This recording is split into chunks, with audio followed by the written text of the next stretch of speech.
Hey there, everyone. Wanted to again thank you for joining Hat Backwards. As you know by now, hopefully, the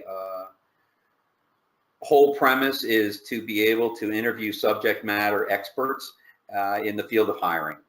And we know that it's hopefully going to be not only something that you'll be able to learn from, but so will I. So today I'd like to introduce Beth Sager. She is one of our favorite resume writers that we've worked with in the past and we hope to continue to work with in the future. Hi, Beth. How are you? I'm doing well, Jeremy. How are you today? I am doing great. So Excellent. I want to first, give you kind of the floor to talk a little bit more about what you do and how you kind of got into where you are. But before we do, as we always say, this is where we really begin to kind of get in the weeds and really learn more about, subjects that are going to be very important to those that are viewing. So with that, we're always going to be turning that hat backwards and getting down into the weeds. Love it, girl. So, Ready? talk to me a little bit about your career and what led you to where you are today. Sure. I took a rather roundabout direction in becoming a resume writer.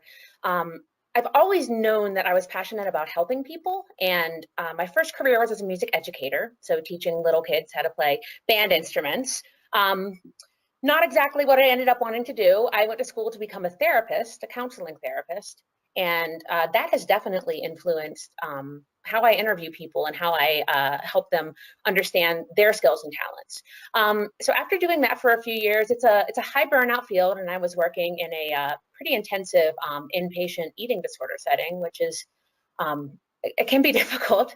Right. And so I decided to think about, what else can I do that is helping people that is, suited to my talents. And I've always been a good writer. I've always been a nut about grammar. And I can attest to that, guys. I'm a pain in the butt about it, but I think it's important. So I just kind of started trying some things, and resume writing stuck. And, I think my first year, I probably didn't know much about what I was doing, but I've, through learning with some amazing professionals and doing my own research on it, I've become incredibly good at what I do. And I'm confident in saying that. Well, that's great. Again, we've really enjoyed the templates that you've provided for us, and again, continue to look forward to working with you. So, if you could kind of talk to me, because it's certainly been somewhat of an eclectic path. How has that influenced you? And I think you kind of talked about it a little, but how has that influenced you in your resume writing? Right. So I don't know if it's so much the writing per se, but in the way I interview people, my past has greatly influenced my style. One thing I hear from clients time and again is they'll say, Beth, wow, you helped me understand that I have skills that I didn't know I had. You helped me to understand the difference that I've made in a company when I didn't even realize that that was meaningful. I've had people tell me that I'm very easy to talk to and that they feel comfortable just sharing not only their career achievements, but the fears they have in getting out there and applying for a job. So while I'm not working as a therapist, because that's a different field, I am in a position where I'm really helping people examine who they are and what they bring to their work. And of course, taking that information, that is huge into how I write a resume. I never want a resume to be ... cut and dry, XYZ, you're done. It's not a standard template. I mean, I use templates, but every resume is different because I want to bring the personality of the individual into my work. And then as far as the music side, I really do view resume writing as a creative process as well as a technical document. I take a bunch of pieces, I have these achievements, I have skill sets. We have different pieces that we're looking at depending on if someone's doing a career change or there's a specific position they're applying for. And it's a very creative process. And, through being a musician, a photographer, I'm just a creative person, and that does serve me in my writing style. It seems like it's very relational for you. Extremely. I know certainly in the world of recruiting, which I came from, you had relational recruiters and you had transactional recruiters. And, Mm-hmm. I would think that the more relationship driven you are with your client, the more you're going to be able to pull out of them to be able to, pop on the resume. I mean, is that kind of the style also? Is you're very relationship driven? I hadn't thought of it in those terms with relational and transactional, but I would say that is definitely who I am. And I think there are resume writers out there who are more about, give me your resume, I'll make it look nice, clean up the grammar, clean up the formatting, send it back to you. That's very transactional, and that's not how I work, because I think that if you're going to be spending money on this document, this very important document, it's important that it reflects you and not just what you've done, because 100 other people have done the same things you've done. We have to show what sets you apart. Right. Well stated. Good. So, walk me through how you consult with a client, or a prospective client or someone that you first meet. Well, okay, so there's not one single way. I think this comes from working as a therapist. It also comes from some experience waiting tables. I approach each person in a different manner. I try to meet people where they are. If I'm working with someone who's super energetic, I'm going to be energetic too. If I'm working with someone who seems really reserved, I'm going to meet them in a manner that's a little more reserved as well. So the way I do it is different. Do some mirroring. Yes, correct. Good therapy term. As far as what I ask people, it depends on what they've given me. If their resume is full, it reads like a job description and all the bullet points are there, I'm not going to ask what they did day to day. I'm going to ask, how did you make a difference in this company? What initiatives did you spearhead? What process improvements did you bring around? I want to understand those things. If someone gives me a resume that's full of achievements but doesn't have any of the day to day, which is where many of the keywords are going to come from, then I'm going to ask them to get into the nitty gritty of what they did. I just talked to an HR person this morning who had tons of achievements, but we didn't have much scale of, how many employees were in this company, how many direct reports did you have? And those things are important. This is important, guys, to understand and listen to. I mean, these are questions that you need to be asking yourself even before you get involved with a resume writer, so that at that point you're able to, give her or him some guidance of what you've done, not only from the day-to-day, but how it's affected the company. So I guess if you can tell me, a little bit about, your theory behind resume writing, or how you go about, that process, it would probably be wonderful to kind of learn. I know, again, you probably don't have a cookie cutter, and that's what makes you great. But, what is your theory of what a resume is supposed to do, and how, the messaging needs to get out there? Sure. So 90% of the time, I do more or less the same thing. I want to start with a strong summary that, the first sentence is, what industry the person's worked in, how many years of experience, a top skill or two. I bring in some soft skills as well into the summary. And, maybe depending on how I'm planning on doing it, a couple bullet points or just another sentence on, the particular strengths, strategies, qualities that somebody brings. I follow this with a skills section, so 2 or 3 columns of 3 to 5 bullets each. And this is where I jam pack it full of all of the keywords that I've done through an analysis. So remember this, guys, keywords. We're gonna get back to this. I'm going to sidetrack real quick here. So I want my clients to give me target job descriptions that they're interested in. I take these and I do an analysis. I see what the common words are between these. Hopefully they give me 5. And I can see what are the words that we must have in this resume. I also do a little bit of coaching with people during our consult on how to target each different resume for each different application. Little changes here and there. So where was I? Skills section. I work a lot of those key terms into the skills section. I sometimes will do an achievement section after this, which will take 3, 5, 7 really, really important achievements from the person's career. Sometimes I also work these into the experience section itself. It really depends on what strategy and what tactics I'm taking for the resume. So following that comes an experience section, and I want to see, minimum of 3, maximum of 7 or 8 bullet points per employment section. And I want this to be a combination of the day-to-day tasks and the overarching, strategic improvements that might have been made. So let me ask you, in those sections that are work experience sections, do you also, promote a kind of a paragraph of explanation, or do you try and keep it tight to more and more bullet points and less paragraph format? I'll do both. The most I'll do is maybe a 3-line paragraph at the beginning of each one. Sometimes I'll explain what the company was, if it's not, GE or Toyota or something that's well known. Sometimes I'll do just a brief overview of, provided direction for a team of X number of employees in XYZ actions. Just kind of the overall part of the job. Then we go into the details below it. Yeah, and the reason I ask is one thing that I always tell my clients is, a resume in paragraph format can just get very heavy. Correct. And it can get very burdensome, and in reality, it gets very tiring to the eye. Mm-hmm. And the bullet points that you talk about, and I love that you almost have those in each of your sections you discussed. In fact, you did have them in each of the sections that you discussed. Really, guys, highlight the reality that you need to be using bullet points, and it's not just because it's more pleasing to the eye, but as Beth also intimated, it allows you to use different keywords for different resumes. Mm-hmm. So when you get into the skills section, and she talked about going into a job description, and one of the job descriptions talks about a skill that wasn't in your resume but you nailed. Guess what? You better be putting that skill in that core competency section, correct? Mm-hmm. Absolutely. Okay.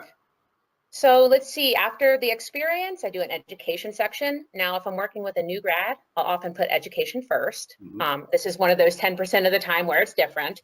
Mm-hmm. I typically do not include interests or volunteer activities on a resume. The exception is, say you've worked in IT your whole life and you're really interested in moving to nonprofit. That might be a tough sell, but say you have 10 years of experience volunteering in nonprofits. I absolutely want to put that in the resume. So there's always exceptions to every rule. Yeah, and it's a discussion, right? I believe that volunteer work should be in there. Oh, okay. Because I feel that more and more companies are absolutely philanthropic by nature, and they want to see that their employees are too. Now, should you be taking up a half a page of it when it's not, central to the role? No. But I do feel that people want to understand that you have a philanthropic, lean to you. Sure, and I usually include that in the LinkedIn, but I think, yeah, we both think it's important. It's just, there's always little variations in how we do things, but there is an overall kind of best practices as well. Yep. So let me ask you, you've seen a lot of resumes, I'm sure, right? Many. and some of the things I'm also going to want to get into, so remind me, I want to get into length, right? The length of the resume, that's always a biggie. But talk to me about some of the biggest issues that you see when you see resumes come, in their first flush from them. Sure. So the issues I see are typically two ends of an extreme. So I might see a resume that's 7 pages long and think, how am I supposed to work with this? And then sometimes I see a resume that's, half a page long for someone with 20 years of experience. Another extreme I see is too boring and too creative. If it's just so boring that I can't focus on it, it's not going to be a very good resume. Then I saw one the other day, it was maybe the worst thing I've ever seen. Someone tried to put their experience like it was a recipe, like a food recipe, like 2 years of education plus a pinch of quality. It was so bad, my face hurt. Like it was like, you can be a little bit creative, but this is not the place to be super artistic. And I tell the graphic design people all the time, like, the trackers are not going to read your resume. The scanners can't handle this. We can't get too creative here. Let me ask you, the one that you just told me about with the recipe. Yes. It wouldn't surprise me if that came from a resume writer that just thought that she wanted to be creative. Now, was that a professional resume that was sent to you? No, it wasn't. It was something someone put together on their own. I should also tell you, the entire resume was salmon pink. Oh my. It was horrendous. Like, I can't. It's one of those things, like, scrap it and start from scratch. There's no salvaging it. Right, absolutely. So talk to me a little bit about length. You talked about the 7 pager that you said. You also talked about the half page. Do you go on a rule of thumb? Is it really just more about the client that you're working with and trying to tailor it to that person's experience? Is it based upon, the level, like a CEO is going to need a longer one than a middle manager, even though it's been a shorter career? Talk to me about length. So all of the above. There's no like, I'm not going to force a resume to be a certain length because someone is at a certain level in their career. For entry level, if someone has less than 5 years of experience, there's no way I'm going to make it go into 2 pages. It needs to be 1 page. Someone with 10 to 20 years of experience is typically 2 pages. But then again, if I have someone who's been in the same position their entire 20-year career, I'm not going to make it 2 pages. Executives, sometimes 2, sometimes 3. I don't love to go 3 pages, but if there's super important experience in multiple levels of the career, I'm not going to remove this very important information just for the sake of making it, a 2-page resume. I never want to see more than 3 pages though. Okay. And that's the rule of thumb that we definitely try to go by. Again, what we always say to our clientele is that the longer the resume and probably the unwarranted length of the resume, to me, says that you think that everything is important that you've done. Right. And if I'm going to look to potentially employ you, it also could be that everything you think is going to be important to say, and I'm never going to get a word in a discussion. So right. The resume definitely gives off, I think, some sort of a persona of the individual, and you want to make sure that split image is something that is coveted, is attractive, as opposed to not. Now, are you losing me? I'm having a little bit of a slow connection, but we just had a thunderstorm roll in here. I live in the mountains, for those who don't know. So let me just stop sharing. No, we don't want to stop sharing my webcam. So hopefully, we're good right now. I think that little bit of an electrical storm just rolled through. So she lives in Denver, beautiful Denver, and hopefully actually outside of Denver. Huh? I live in the mountains outside of Denver, actually. Right. Where? Boulder? Yeah, and it's no, I live in Conifer, which is about 30 minutes west of Denver. Okay. Straight up in the mountains. I live at about 8,500 feet of elevation. Nice. And I love it. Rock climbing is a big passion of yours. Rock climbing is a passion of mine. So let me ask you, talk to me a little bit about the potential of doing other work. So do you do bios for folks that are at that high level, that CEO, that C-suite level? Do you do cover letters? Do you believe in them? I mean, talk to me about some of the other services, or do you really just focus in on the resume? I do a number of other services as well. I've written plenty of executive bios for, again, the C-suite or senior executive VP level. I do write a lot of cover letters. I think that they can be helpful and they can be a waste of time. It really depends on the situation. A lot of applications are going to ask for a cover letter, so you need to submit one if they ask for it. A lot of them don't care. It really just kind of depends on the position. I've written plenty of LinkedIn profile content. I've written thank you letters for people to send after they've had an interview. I've put together references sheets with like the specifics on this person would say XYZ about me. It's really anything employment related. Oh, also because I'm a super huge grammar nerd, I do a fair bit of editing work. If someone's writing a blog post or their website content or a school paper, we'll say, hey, Beth, can you just make sure this reads okay? And I do a lot of work with that. That's good to know. That's good to know. And somewhere we'll get some, contact information for you so that people can reach out to you directly if they Absolutely. So what would you say is your greatest asset to your clientele? So I hope this doesn't come across as conceited, but I really truly believe one of my greatest assets is I am extremely good at what I do. I research every position that I'm going to be writing for. I've always just kind of had a knack for picking up things well. I'm an extremely good writer. You will never find a grammatical error in one of my documents. And I'm really good at really translating who my client is into the resume. That's something I hear from my clients time and time again is, you really made me come off of this piece of paper. And I really hope that I never write a resume that feels impersonal. That would be me failing at my job. Okay. It's good to hear, Beth. I've always liked you, and it's always nice to be able to get your philosophy and your thoughts. Thank you. I know that you have a lot of philanthropic and volunteer work in your background and what you do now. So wanted to kind of give you, the floor to talk a little bit about what you do and what you're passionate about. Absolutely. And I could talk for hours about this. So stop me Oh, from we going will. on too much. So one of my biggest passions, you mentioned rock climbing. I love being in the mountains. I love climbing mountains, rock climbing, mountain biking, road biking. I just love being active. And I love to share my love of the wilderness and my love of the mountains with other people. So if I have friends who want to get up in the mountains and they have no clue how to prepare for a big alpine climb, I'll help people, and I love doing that. I'll give tips on backpacking or or how to get into rock climbing. I love introducing people to this world. And then the other thing that I really, really love is animal rescue.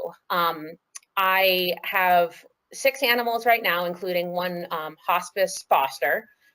So 5 cats and a dog. And That's great. yeah, the main thing I do, I work with cats with immunodeficiency viruses. So FIV, which is similar to HIV, and then feline leukemia virus, which is another immune deficiency virus. So these are cats with suppressed immune systems. And I also have seniors. I love special needs animals. They're the ones who don't get adopted in shelters, and I love giving them a home. And actually, since he's here, I might as well introduce you to one of them. My little sleepy Cosmo guy. Hi, do you want to say hi? And which one's this? This is Cosmo. Let's see. Can you look at the screen, Cosmo? He's like, Mom, I'm really not into this. Because This is Cosmo. we've met Marino, we've met Charlie Met Brown. Buster Brown. Buster Brown, that's right. Yep. And this is my little shy boy, Cosmo. He's so sweet. He's running away now because that was too much stimulation for him. So I also, in addition to fostering and rescuing animals, I do photography at a few local shelters. So I have a beautiful camera, and photographs really help animals to get adopted. So I'll go in there and take photos and edit them and have them use them on social media or Pet Finder, or whatever websites they use. And this really, really helps the animals find homes. So it just feels like a way that I can contribute to the lives of animals. And they're just such amazing little creatures who love without any conditions. Yeah, well, I also they're think happy. that it brings, um, your passion in general, I think kind of exudes not just, specific areas of what you are, but your whole being. And I live passionately. I would envision that, again, that's why you're a very successful, writer for folks, is that you can, connect with them very quickly, and really empathize. And I'm sure some of your therapeutic background, your therapy background allowed you to be able to do that.